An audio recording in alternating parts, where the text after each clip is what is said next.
Ito pa. Ito, hugasan ko lang yung talbos ng bayabas. At isasapin ko dito sa ilalim. Ayan o. Sasapin ko dyan sa magpapaksiwa ko. Ito pa. Ayan. Ayan. Ayan. Ayan. Ito pa. Siyempre, pang ibabaw yung ito pa. Pang malakasan. At ayan pa. May kasama pa. Oh. Nakati pa. Ang sahog ito pa.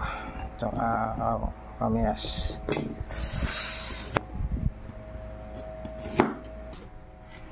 Ayan, nakatawa pa.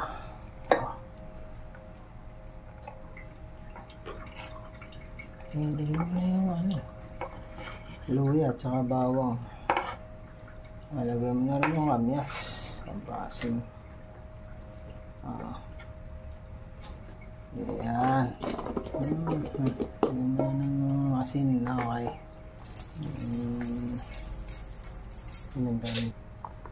Ayan. Yung pala sa ping. Pamintang buo. Para adobo lang, may pamintang buo pa. Konting mantika. Okay. At konting tubig, isang basong tubig. Para matuyo siya. Okay, ito pa.